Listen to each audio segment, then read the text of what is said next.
Welcome back to the Babbling Bards podcast. Oh, a podcast made by XENITES. For XENITES. I'm Liliana. I'm Trista. Some days.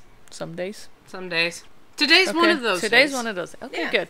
So, this week's episode we're covering, or this week, you guys know you're going to get more than one of these. So, like, for the right now, I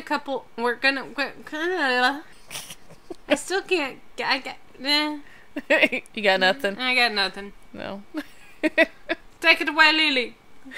This week. No, now I'm doing it. This week's episode. Today's episode. Royal Couple of Thieves. Royal Couple of Thieves. Very good. You got it. February 19th. 1996. Yes. Original air date. Yeah. Yeah. That. Uh-huh. That's what I was trying to say. Okay. First appearance of... Autolycus. Who was played by Bruce Campbell. Which was my crush. I had a huge crush on Bruce Campbell from Did Army you? of Darkness when I was little.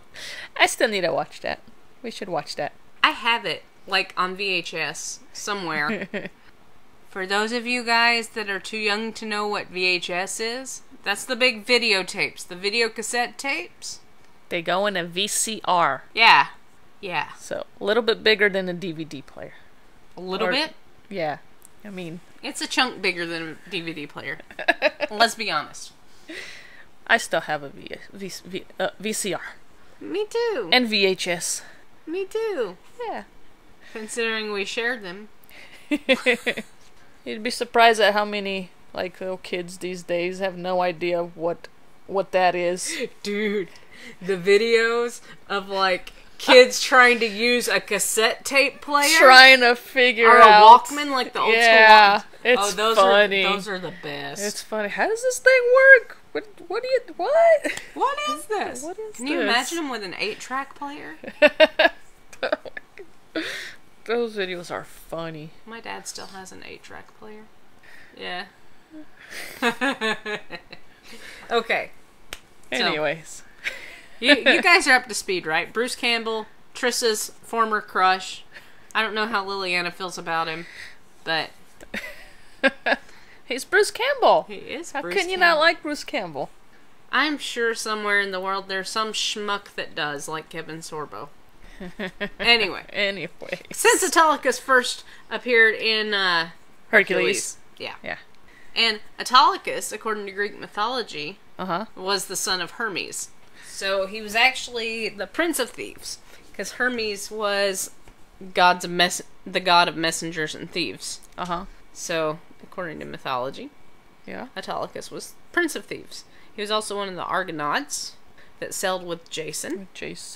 And he stole King Sisyphus's cattle. So, there's your history lesson. I have a couple of history lessons. More. Yeah. Guys, sorry. Because I nerd too hard. That's okay. Go for it. It's part of my charm? Yes. Okay. Alrighty. So, we start off this, in a crowded street.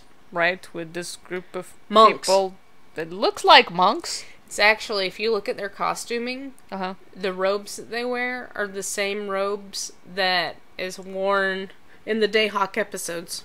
Didn't they wear those in the Titans too? They did. Okay.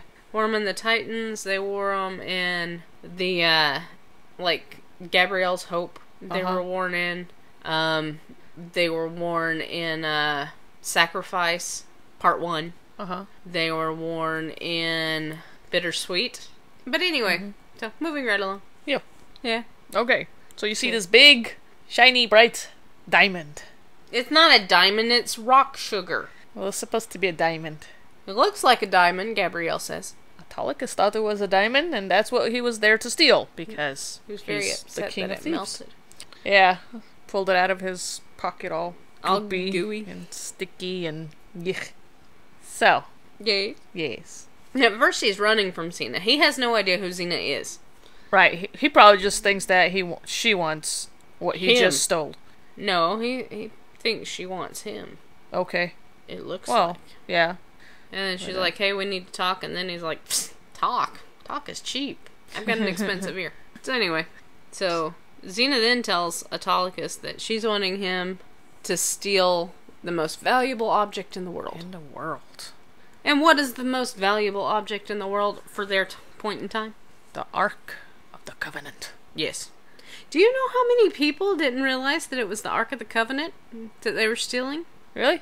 I mean, at the end, you're like, oh, wow, it's the Ark. Yeah. Well, the end is like them paying homage to Indiana Jones and the Raiders of the Lost Ark. Because that seems like the scene's so similar. Yeah. Yeah. The biggest difference, though, I think the reason that a lot of people didn't realize what it was is because what's the most iconic part of the Ark of the Covenant? The tablet? No. The most iconic part. Like when you see the Ark of the Covenant pictured, it's usually the two cherubs that have their wings stretched out towards each other. Okay. I don't know. Seriously, Google picture of like, Ark of the Covenant. Okay. Every one of them, because of the way that it's described in the Bible, every one of them have it looking like that. Oh, I didn't know that. You were on it with the tablet, though, man. Because the tablet that have the 10 Commandments on it, that was one of the only 3 things that was placed in the Ark. In the Ark. And what are the other 2? The budded rod of Aaron, who was Moses' brother. Okay. And manna from heaven. Manna was the stuff... What is manna? Okay, so according to biblical scripture, whether you guys, take it for what it is or look at it as mythology or whatnot, you guys, know by now that I respect anybody's beliefs. Right. And I grew up in an uber religious home. So this stuff I know, the back of my hand. Oh, I never noticed that there before. Anyway. So essentially what manna was, when the Israelites were wandering out in the wilderness in search of the promised land, and they were having to carry the ark with them, and the Ark of the Covenant was where the Spirit of God dwelled. So they believed that was their point of contact, for God. Okay. And the whole reason that they were taking it is because when they got to the promised land, the ark was going to go rest in King Solomon's temple behind the veil. And the only people that were able to approach it were the priests of Levi. And it was really... It's like, you guys think that, the melting face from Indiana Jones was serious? When they would send the priest in, just in case the priest was not as holy as what he said he was, they would tie a rope around his ankle with a bell. Okay. That way, if they heard the bell, they knew that the Spirit of God had killed the priest because he wasn't pure when he went in, and they had the rope so that they could drag him out. Oh, wow. Yeah. That's crazy. A little bit of history. But anyway, back to manna. Manna, when they were going through the wilderness and they didn't have food to eat, supposedly God rained down what was called manna from heaven as a way of providing them food. They don't know exactly what it was. They don't know if it was just really good truffles or bread or what, but it was some sort of sustenance for them to eat. And they stored it in a little vase and put it in the Ark of the Covenant. So where is the Ark of the Covenant? Well, that all depends on what you believe. Because there are people over, in Africa, which is where a lot of the biblical history happened. Was over towards Africa, Egypt and Lebanon and Israel. Yeah. There have been people that have claimed that they found the ark hidden in caves. But if you believe the whole biblical type deal, the Bible says that it was called up into heaven with Elijah when God took him to heaven in the whirlwind. So, the Christians teach that it's nowhere on this earth. So anyway, it just depends on what you believe. Okay. Alrighty. Sorry, Indiana Jones lovers. No ark. No ark. So anywho. Anyways. Okay. So she's recruited him. They're telling him that, she's actually asking him about Malthus first. Because she's telling Xena's telling Autolycus that Malthus has the most powerful weapon in the world. And the comment that Autolycus gives her back is... that he won't steal from Malthus. Because they have an understanding. Right. He doesn't steal from him. He pretty much doesn't die. Yeah. Or have he doesn't gouge my eyes gouged out, yeah. With hot pokers. Right. So yeah. So then Xena and Gabrielle start using a little bit of reverse psychology on Autolycus. Right. Because this is when they're at the tavern. They're at the tavern. They're at the tavern, and his hands are tied. Uh-huh. And then Xena steps away to go grab him something to drink. Or grab her and Gabrielle something to drink. No, he knocked stuff off the table. That's right. He knocked stuff off the table, and Xena goes to grab it. Xena goes to pick it up. And then you see Gabrielle like, oh my god, because Autolycus is now, his hands that have been covered, Autolycus is now pulling them out, grabbing a drink of water, and Gabrielle's like, wait a minute, what? What? And then he gets up to leave, and realize that Xena's tied his feet as well. Right.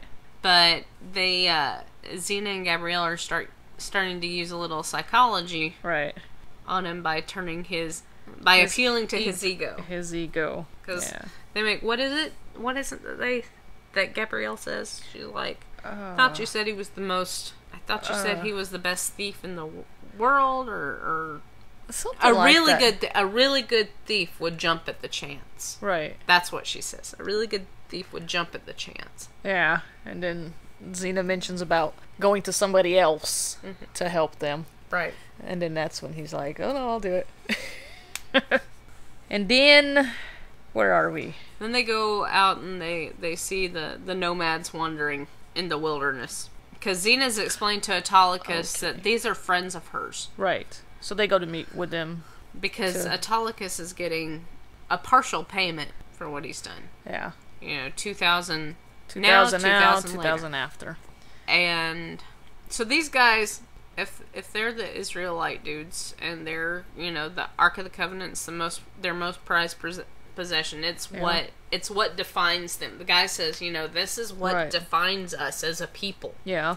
But yet in Altered States, Xena acts like that's her first run-in with anybody that believes in the one God.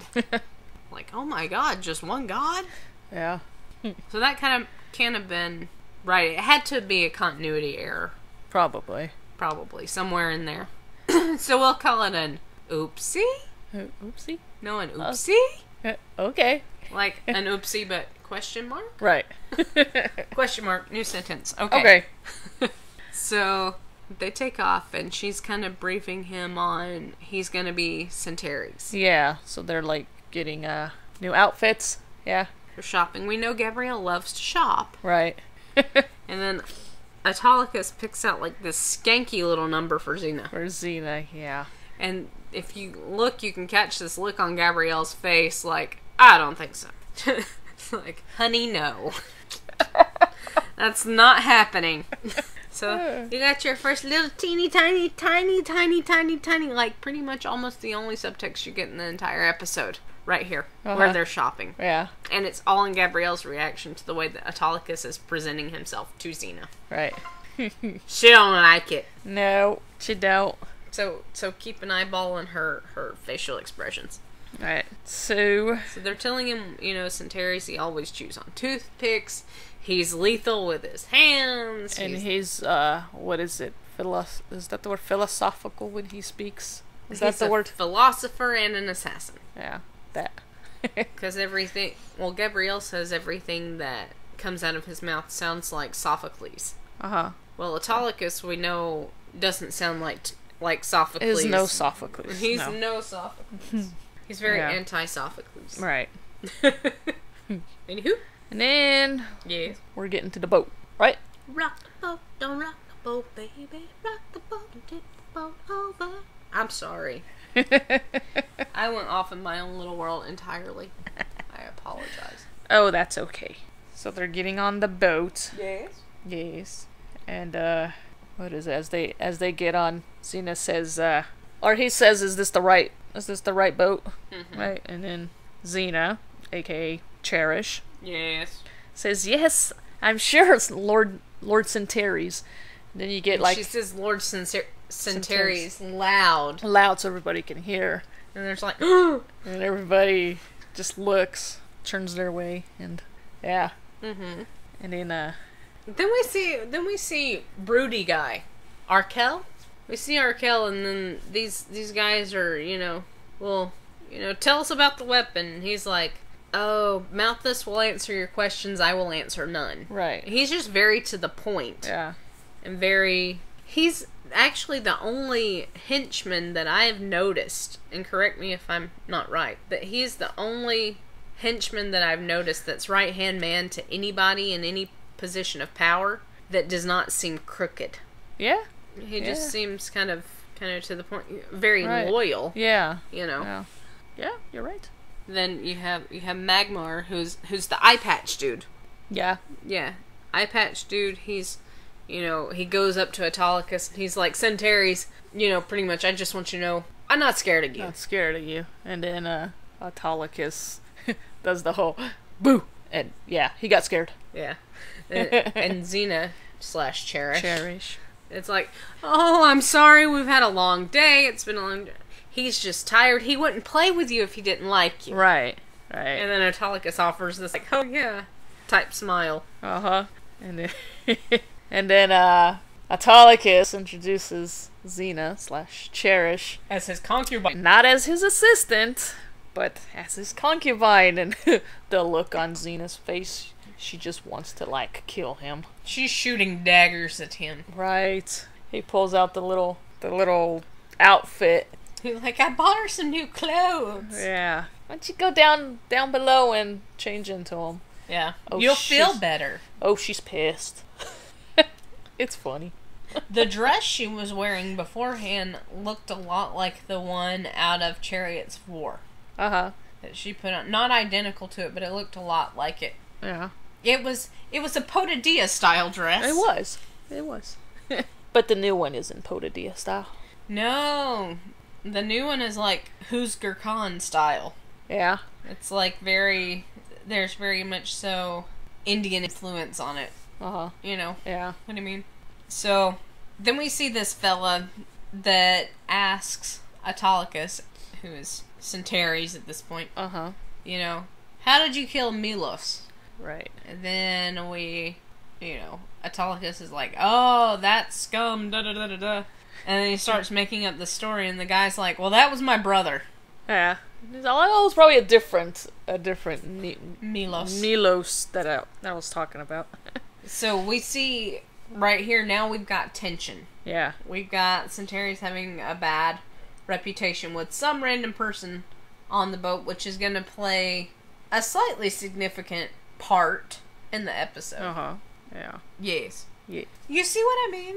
This episode, because it was all like in these closed-in spaces, it's kind of hard to keep track of what's where. You know what I mean? Yeah. I told Liliana before we started recording, I'm like, gonna have a hard time keeping track of what order what happened in, because when it's a closed-in deal like this one, where it's all like taking place on the ship or it's all taking place in a castle, it's so hard for me to keep it straight because everything starts looking the same. Then we have Xena coming back on deck. Pissed off look on her face. She's not happy. And then, she says, Centaries, can I have or Lord Centaries, can I have a word with you? And then we have, what's his name? What was his name? Who? The one that was talking about his brother. Oh, Prognice. Prognisi? No, Prognice. Something like that. And then he pretty much, hey, this is for my brother, whatever, and this is for my friend! Oh my god. Or this was for what? Nilos. Yeah. Nilos. Yeah. Kind of knocks them overboard. Mm-hmm. Knocks Autolycus and Xena overboard. Which he thinks that, hey, knocked them overboard, they're gone. Right. But they're not gone. And he turns back to everybody on the ship. He's like, hey, nobody kills a member of my family. Right. And then he says, without paying a price. Without paying a price. And Autolycus has, come up the other side of the boat. Right. Gotten back on board. He's like, well, maybe you should raise your prices. Yeah. So then there's a little confrontation between the two of them, and they've rigged it up because Autolycus has him backed up against the ship. Xena puts the oh my god, what do you call those things? I don't know, the hook thing or whatever. Like the grapple hook. Grapple hook. There you go. So she's put the grapple hook on his waistband. Uh-huh. He steps forward, and he and Autolycus, it looks like they're gonna duke it out. Yeah. Autolycus throws the splinter from the chair that he's got. Uh-huh. That he's chewing on, and the guy, like, jerks back because Xena is at this point. Pulled him back. And then Autolycus forgets to get Xena off the... Leaves her hanging. Leaves her hanging. Quite literally. Yeah. So then they all go, below deck? They all go below deck because they're going to have dinner. Right. And Magmar, who's the patch dude, he's like, hey, what happened to your concubine? Right. Now, Autolycus has explained to Xena at this point, hey, do you honestly think somebody like Centaries would have somebody like Cherish without having somebody like Cherish? Yeah. You know? Yeah. And so, that's other than Autolycus being Autolycus. Right. That's why he's introduced her the way that he did. Right. To make it more believable. Mm-hmm. He was just being a dude. Yeah. So then she comes walking in. And she's like... all wet. And he says something like, oh, you were finishing my laundry. And she's all pissed. Yes, you left something hanging on the line. Yeah. She's not happy. What does that have to do with laundry? You left something hanging on the line? Yeah. Because back before when you had like dryers and stuff, you wash your... Which is the one that gets hot. Yes. Okay. You wash clothes by hand and then you'd hang them out on a clothesline to dry. We used to have that. Yeah? Before we had a dryer when I was little. Yeah. Huh. You hang it out on the clothes. Clothes would get so stiff. Okay. You never knew about a clothesline? Really? I can't even tell the difference between one machine and the other. She cannot tell the difference between a washer and dryer. Just ask the cats. It's... It's not funny, Liliana. Yes, it is. Still not funny. It's funny.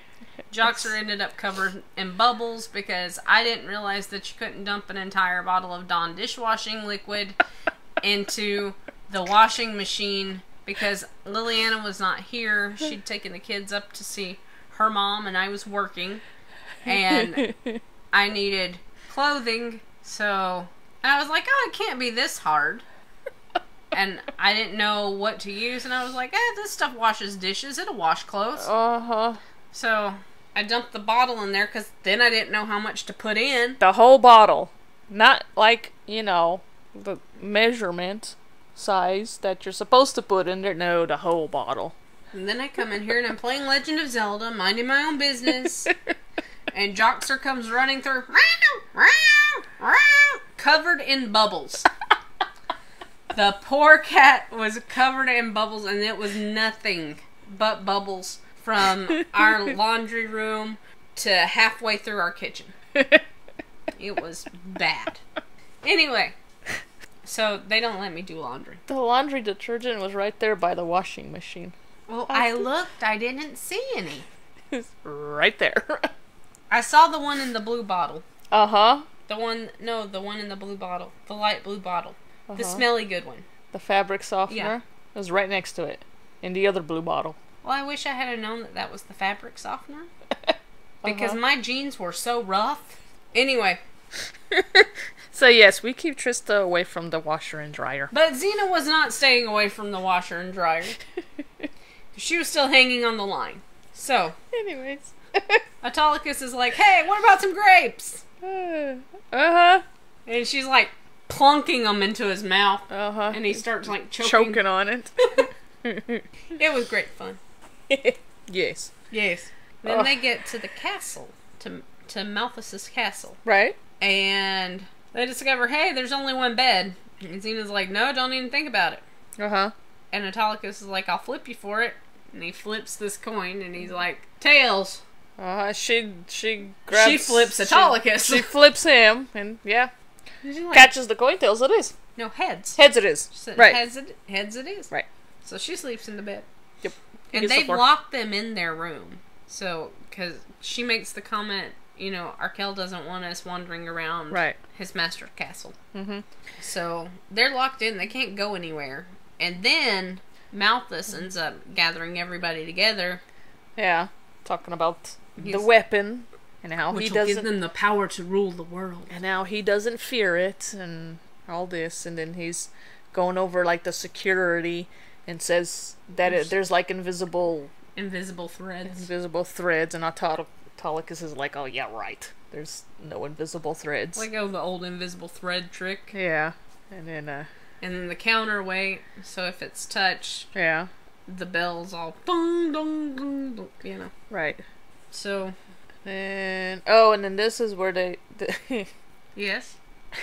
where she does the veil dance. The Dance of the Three Veils, which is a tribute to No, it's a tribute to Peter Gunn's Dance of the Seven Veils. 7? I thought it was 8. No, it's 7. Okay. Because their budget only allowed for them to do 3 veils. Yeah. She's only like, I only got 2. I only have 2 veils. Only 2 veils. But they're doing that as a distraction so that Autolycus can, isn't it, get an imprint of the key, right? Is it? No. Am I thinking of a different episode? No, you're right. Okay. Yeah, because he scoops the hot wax up in his hand. Yeah, you looked at me like, no. I'm like, huh? Is it? Okay. I was thinking. Yeah. I was trying to think if that was the reason for the dance, or if he noticed the key during the dance. Mm-hmm. But I think he noticed the key when Malthus was talking. Yeah, that's right. So the veil dance was a distraction so he can get a copy or an imprint of the key in the wax. Mm-hmm, mm-hmm.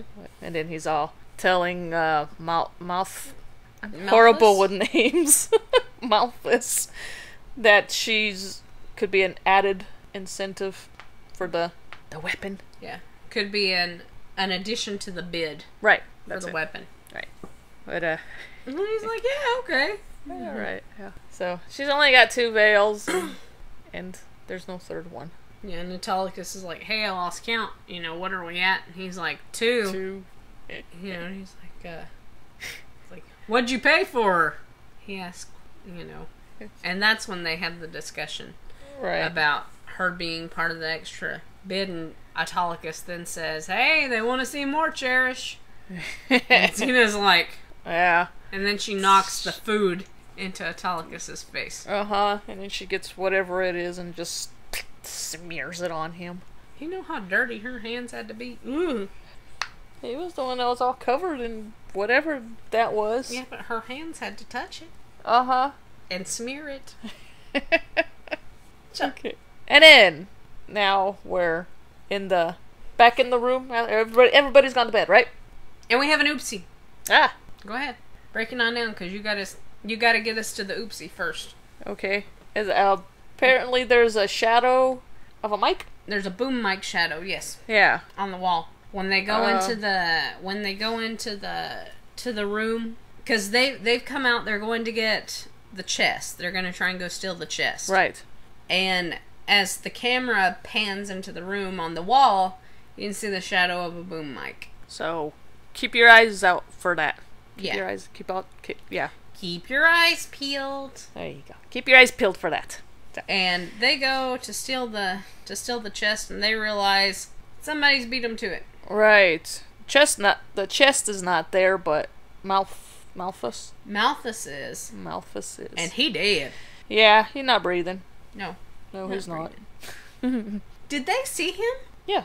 Did they see him? Huh? Did they see him? Malthus? Yeah, this is my pop quiz question. Did they see him? Yeah. 100% sure?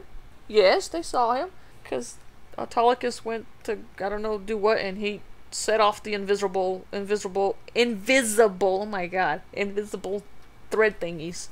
So, then the chest wasn't gone yet. The chest isn't gone until they go back, right? No, the chest was gone because... Then why would he have set off the invisible threads? Unless he was just trying to be a smartass. No, the chest was gone. Yeah. That's right. It was gone. Yeah. So he was just trying to prove a point then. She's like, you know, what about the spider silk threads? Yeah. That's the oldest trick in the book. There's, you know. There are no threads, trust me. Yeah. And then he touches them and... No threads? Yeah. Trust you! The bells go off and... Yeah. And then they run away! Right. And that's when we see Malthus, though. When they're running. That's why I asked if they saw him. Yeah, they did. Because Xena makes the comment, you know, it seems a little crowded in there. Oh, yeah, that's right. Okay. So, yeah, they saw him. And then, yeah. That's right. So, they go back to their rooms, and then everybody gets called back into the room. Right. And Arkel's like, Malthus dead. Yeah. Somebody in the room killed him, stole the chest. So Autolycus is pretty much like, oh, well then, auction's off. Yeah. But this is where we get our clue as to who murdered him, though. Okay. Because Prognice makes the comment, you know... Take care who you insult. Yeah. And he's like, Malthus was a fool. Right. He didn't fear the truth, but he turned his back on an assassin. Right. And that's when Xena's eyes are like, okay. And then Autolycus decides that he's out of there. He's leaving. And Xena's like, you can't leave, you know? Yeah. And he's like, well, a good thief knows when it's time to leave. Mm-hmm. Xena is just like, you know, saying that she can't give up because... That's when she tells what part the nomads had played in her life. That's when she's talking about they nursed her back to health when she was wounded in battle. Right. Oh, and then this is where they find the chest. Someone had put it in their room. Uh-huh. So, it's also where they allude to the whole Autolycus son of Hermes thing. Oh yeah? Mm-hmm. Because Xena makes the comment after Autolycus says, what, just because I'm a thief? You know, it doesn't matter how or why. And Xena says, I just figured you learned it from your father. So it's like an inside joke among the creators saying, hey. Well, okay then. It's a nod to who Autolycus actually is. Okay. So, anywho. So they go and they're gonna find the chest, and then they do find the chest. And it's in their room. It is. On the bed. And then we hear the soldiers... Open up! Open up! Come to search the rooms, and all that, and... They're trying to hide the chest, and Xena gets Autolycus into a compromising position, and they open the door, and it was like, I said to hold on! What's going on in there? Autolycus, I've never been dead before. This should be fun. But yeah, and then they're all like, oh, okay, this looks secure. Yeah. Move along, on their way. Moving along. He apologizes. Yeah. And then, well, Autolycus is all like, oh, great, you know, we got the chest. Let's go. Let's grab it and go. But they can't get to the boat. Yeah. They can't get the boat because they're not bringing the boat back until the chest has been returned. Right. So then Xena comes up with the plan to lower the chest back into place where it goes. Yeah. Autolycus is just like, what? I mean, we have it. Why are we going to put it back? We have it. Let's go. No. Just got to go put it back. And then Xena slips into one of her first roles of seduction. Ah. Because she's trying to seduce Arkel to keep him distracted so he doesn't notice Autolycus lowering the chest. Right. And then they get it lowered back in place. Uh-huh. And... yeah. They get it lowered back in place. And they shoot out. Eye Patch Dude is telling Dude with the dead brother, Prognice. Yeah, the one that starts with a P. Yeah, that the chest has been returned. And then tells him that Arkel is gonna show him what it can do. Uh-huh. And then Arkel has captured Gabrielle. Because Arkel's like, hey, can I get your attention? Right. Turban Dude's with him, and they're like, hey, I'm Centaries. Yeah. I'm Centaries, the real Centaries. So, and then he's got... because he does the whole pressure point thing, so he's got, like, his fingers on Gabrielle's temples, and... giving her an uber headache. Yeah. And I'm gonna point something out. Okay. One thing that bugs me about Xena. Uh-huh. Not that I don't think it's a cool show, but when they use the pressure points do not pop like bones. Oh. Because it always sounds like a chiropractic adjustment. Anytime they, like, use an intense pressure point. Uh-huh. Yeah. You know, that's the sound you make anytime you pop somebody hard. Yeah. But like when Xena's fixing Gabrielle's headache, they don't do that. No. So that gets to me. Just sometimes. But actually, when she's fixing her headache, she could very well be doing a neck adjustment just to alleviate that, to reroute all the blood flow. All right. So, yeah. So this is where we find out that, you know, Autolycus is not Centaries. Right. And we find out that Xena has deduced that Prognice is the one that killed Malthus. Okay. And Arkel is going to kill Prognice to avenge Malthus's death. And then Centaries is like, oh no, let me do it. Let me do it, yeah. And then he explodes his brain! Yes? Yeah. Puts all the pressure points all over him, and then, explodes his brain. And then, Centaries is like, kill her now. And Xena's grabbed Gabrielle, right. And they run. They take off, right? And then they're going off to the cave so that they can do the demonstration. Right. And then Xena and Autolycus have Gabrielle. Xena's asking Gabrielle, are you okay? You alright? How are you doing? And she's like, you know when you have one of those headaches and you wish you were dead? I wish I had one of those. That's when Xena does the neck adjustment. Right. She's all like, now I do want to be dead. Yeah. After the adjustment. So that means that the headache improved. Yeah. Yeah. Yeah, I would think so. But, and then, yes. Then Autolycus doesn't know what the next step's going to be. And Xena's like, well, Arkel was going to round up the villagers and demonstrate the weapon. Right. And then Xena sets Gabrielle out on a mission to follow the villagers. Right. And she gets captured again. Intentionally. Then, then they're all in the cave now, right? Yeah. They're all in the cave, and Xena and Autolycus have a little heart-to-heart. And Autolycus tells Xena, he's like, Hercules had to be a fool to pass you up. Their little heart-to-heart. And then, has Gabrielle been captured at that point? I think it's after that. I think it's after that, too, because she leads Xena and Autolycus to where they're going. Yeah, she sets up these rocks, whatever, to point towards where they're going, and then, that's when she looks up, and there's Centaries. Was it Centaries? It was Centaries, right? Yeah. Sitting up on the horse. Yeah. So then she gets captured, and Xena, it cracks me up because Lucy Lawless hated the fights. She hated filming fight scenes. Renee O'Connor loved filming fight scenes. But at the beginning of the show, she wouldn't get any. She didn't get a lot. Right. Of them. Yeah. But the one she did do her own stunts. Yeah.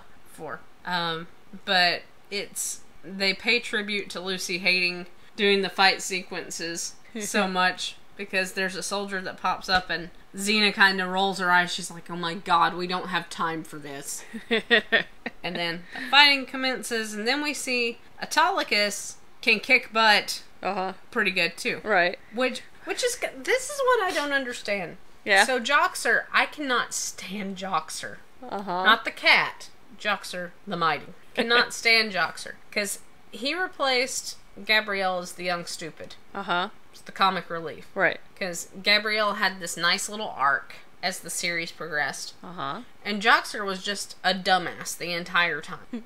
Even up until he got killed. Right. Spoiler alert. If you haven't seen it, maybe you will cheer as much as I did. I don't know. So, I don't understand why you have Autolycus, who's also comic relief. Right. Autolycus can kick butt. Yeah. I don't understand why they couldn't have somebody like Autolycus that was comic relief, but could still fight. Because when you got two people that can primarily fight and are taking care of you and you're supposedly, that bugs me.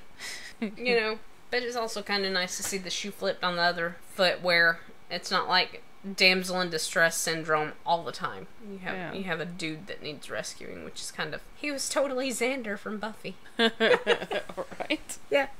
Okay, anyway. Alright. So they're in the cave. And then... Gabrielle grabs one of the soldiers' spears, uses it as a staff to help get the villagers out. Right. And then we have a scene that's a callback to the episode Prometheus, where she's kind of hanging out in the barn when Xena and Hercules and Aeolus are fighting. Yeah. And she's got the pitchfork and yeah. She does that with the spear, and that's really easy to miss if you're not paying attention to the background. But anyway, so that's a callback to that one. Okay. Anywho. Alrighty. And then we got Xena and Centaries facing off. They duke it out. With pressure points. This is where you hear all the crackling and the popping, everything back into took place. It's funny, though, because they're duking it out with pressure points. Both parties know how to use pressure points. Right. So they can fix whatever the other one's done until Xena lands the final pressure point, which wasn't even a pressure point. No. Because from a medical perspective, yeah, if you sock anybody hard enough in the chest, you can stop their heart, which is, what ended up killing Centaurs. Right. So then we have Arkell, who's like, we got a demonstration. Right. So now it's down to Xena and Autolycus and Gabrielle and Arkell. They're the only ones left. Yeah. Arkell decides he's going to open the box. Right. This is where the tribute scene to Raiders of the Lost Ark kicks in. So you see this big old thing of lights come up out of the box. Mm-hmm. They're all just looking at it like, oh my god, what's it gonna do? And then Xena says, well, to Gabrielle and Autolycus, don't fear the truth, right? Face the truth. Face it. Don't run. Right. But the other guy, is it Arkell? Mm-hmm. He's freaking. He freaks out. And he gets toasty and burnt to a crisp. Right. But I have so you guys gotta hang out with me for like a second. Okay. This podcast may be a little longer than the others. Because this is my job is subtext. So this is my creme de la creme for this episode. Okay. Okay? Go for it. Because it's a stretch. Okay. Because you have this episode and then you have Mortal Beloved that are very scarce on the subtext. Because you've seen this relationship developing between Xena and Gabrielle. Well, we talked about in Mortal Beloved that the scene between Xena and Marcus, where they were talking about, Marcus was telling Xena not to give up on love, and Xena's like, oh, you heard those thoughts too. And he's surprised when Xena tells him she loves him, so she clearly wasn't thinking about Marcus, so... Or he would have known, so she had to have been thinking about somebody else. Well, the next closest target would have been Gabrielle. Right. So, this episode, there's very scant subtext, because it's focused primarily on Xena and Autolycus. But, this ending scene, where you have, when the ball of light comes up, you can see Xena and Autolycus both get freaked out. Well, Autolycus may be a thief, but Autolycus is an honorable guy. Right. So he's not necessarily afraid to face the truth. He may not necessarily like it. Yeah. But he is, for the most part, an honest guy. Well, you'll notice he's just kind of standing there. Well, you'll see Gabrielle reach out, and she grabs Xena. Okay? Stick with me. I told you it's going to be a little bit of a stretch. Okay. Liliana's looking at me like, okay.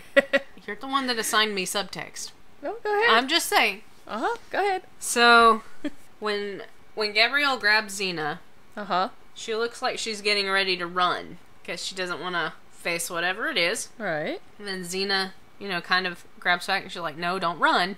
Face the truth, don't run. So we know Xena's faced her truth in Mortal Beloved.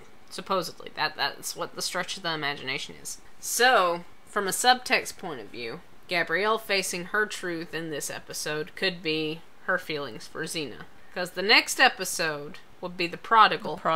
Which is the episode where it's thought of by a majority of viewers, especially your subtext community, that it was Gabrielle's way of being able to go off and face her feelings for Xena on her own. Because something in the beginning had to have made her freeze. And if that episode swept straight from this episode, some people pointed out in a couple of the forums that, it's completely random that she froze the way she did. There wasn't really a reason for her to freeze. Yeah, there wasn't. So, I was putting two and two and two and two and two together, and I was having a discussion with somebody, I think it was last night before, something like that. I don't know. You were sleeping. Like, you were out.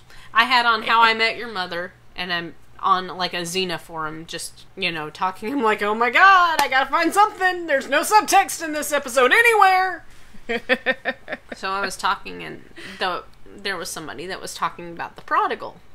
And there's somebody that's just, like, freaking ragging on him, man. They're like, because the person who pointed out there was no good reason for Gabrielle to freeze. Yeah. At all. So they're like, well, maybe she was just a chicken shit of a real fight and this and that. And I was like, no, Gabrielle, got into the fight. And Shoot, yeah. She just froze. There's no reason. And I was like, well, hey, Royal Couple of Thieves was right before it. Told him, I'm like, what if the truth that Gabrielle was having to face and not run from? Because at that point, Gabrielle, we also know, is an honest person. Right. You know, she's very upfront, honest with Xena. Yeah. So her truth clearly has to be something that she doesn't feel like she can talk to Xena about. And at this point, I mean, the same-sex relationship deal is scary in any timeline, even though it was tolerated more so in ancient times than it is now, which is kind of warped and weird. Yeah. But anyway, so I was pointing that out last night. I was like, that could very well be what her truth was that she had to face in Royal Couple of Thieves, and therefore why she froze the way that she did. It may have all just hit her at one time in the middle of battle, because she's looking at Xena fighting right before she freezes. Right. So, and then the prodigal, you have her going off and kind of dealing with her own stuff. And then you have the scene to Lila where people look very much so like it's her coming out scene. Yeah. Even though it's not her she doesn't come out and say, dude, Xena and I, we're registering at Neiman Marcus, you know? But they look at that scene as her coming out deal. So, okay. And then Altered States, which is the episode after The Prodigal, you have the very first episode that has 6 subtext examples in one episode. Because that's where your subtext really kicks up and really starts getting heavy, is in Altered States. But so they think the way that the discussion went from my end last night, it's almost like Mortal Beloved, you know, was the starting arc for the Xena Gabrielle subtext relationship to begin, because you have Xena facing it, then you have Gabrielle facing it, then you have Gabrielle dealing with it and talking to the next closest person to her, which would be her sister, and then you have the subtext. Then you have that whole brain fart with Perdiccas, which I still don't understand. But anyway, so that's my ending subtext. All right. What do you think? I think that's very interesting, but I mean, God, it does make sense. It took me forever to put that together. Did it? And I was on my phone. Yeah. On the forums, on my phone, so I couldn't even, like, screenshot what I was doing. I was like, oh, it's like 1 o'clock in the morning. This is really good shit. You know? But it was also 1 o'clock in the morning, and yeah. Jeez. So anywho. But yeah, I mean, makes sense. If you, like, think about it, it does. Yeah. Well, all right. So then they go over where the big ball of lights descended back into this chest. Xena pulls out the 10 Commandments. Yes. Thou shalt not covet, thou shalt not steal. Autolycus is just like, yeah, right, okay. Why, nobody can live by these laws. Yeah. And then we're back at the nomads. I was going to say villagers, but not villagers. They're the nomads. So, the Israelites. Okay. So they got their chest back. Yes. Their ark. And they give Autolycus his other half of his payment, which he, I mean, it's noticeable, which he doesn't take. Because you can hear him drop it back into the basket. And you see the shot at the end where it's in the basket. Yeah. And then Gabrielle does a little jewelry lifting. So we've learned, because we know that ring's been on Autolycus' finger, so she clearly has to be a better thief than Autolycus, because she just, like, lifted it right off. Yeah. Like, when they shook hands, you know, she put, like, both of her hands on his, and you can see that's where she just slipped it off, and then you see her hands kind of curled them up. And she got a 5-finger discount. She did. So, but then, you know, she notices that, he didn't take the money. He gave it back, and then, I wish I knew that before I took this.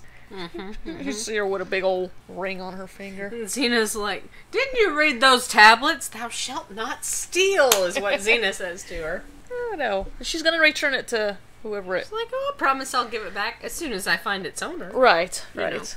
And then we end, and then we have a disclaimer. Disclaimer. No ancient and inflexible rules governing moral behavior were harmed during the production of this motion picture. Filmed entirely on location in New Zealand. That's not part of the disclaimers. But it's New Zealand. It is.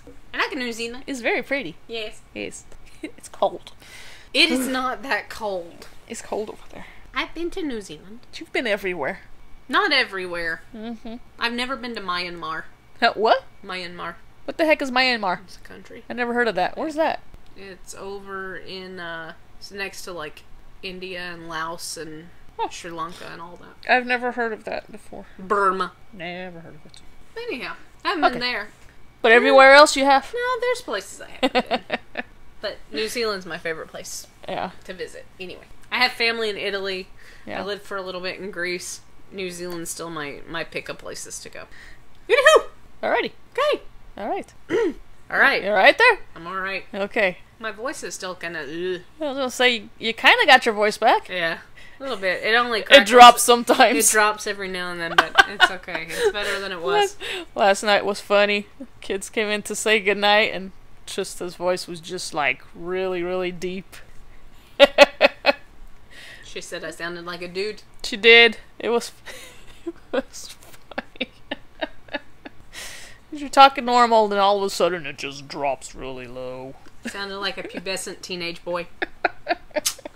Anyway, we need to wrap this. We've gone like over an hour. Alrighty then. You guys, in advance, these podcasts are probably going to be getting a little longer because we're starting to get into the meaty episodes. The what episodes? The meaty episodes. Oh, meaty. That have like more stuff to dissect and take apart. Okay. And there's going to definitely be some episodes that we spend more time on than others. Like the bittersweet? Possibly. It's like, probably girls just want to have fun as well. Yeah. We were talking the other night, and Liliana's like, you know that our bittersweet's going to be like 2 hours long. I'm like, I don't think it's going to be 2 hours. It's not going to be 2 hours. You know, it may be an hour. Yeah. Maybe a little over an hour. I don't know. It'll be a long one. Yeah. There might or might not be some spontaneous singing. Possibly. By Trista. Probably by Liliana, too, because she can't resist. But yeah, like, so, sorry in advance. Yes. But just kind of kick it with us, and maybe you'll learn something. Maybe we'll entertain you at a chunk. Uh-huh. Maybe we'll eventually offer an incentive to listen to the entire podcast. You know? Anywho. Alrighty. I guess it's going to do it for us today. Next episode will be The Prodigal. Yes. Alrighty. Also a meaty episode. A what? A meaty episode. Meaty. Meaty. A meaty episode. Meaty. I'm from Georgia. Yes, I know. We don't pronounce our T's as T's. When the word ends in Y, we use D's. Meaty. I said meaty. Meaty. Meaty. Meaty. Yeah, meaty. No. Anyways. So we'll chatter at you for the prodigal, and we'll stop laughing at me, Liliana. And we hope you guys have a great, grand, and groovy rest of your day, evening, night, spring, summer, fall, winter, wherever you are. Yeah. All those that got caught up in Hurricane Irma, we hope you guys are safe. Yeah, stay safe. Yeah, stay safe. Don't do even like the wildfire thing. If you guys are up in those areas, stay safe and right. Protect yourself and your furry family and everybody else. But anyway, alrighty. Till next time, XENITES. Battle on. Happy chakrams. Happy chakrams. Goodbye. Bye.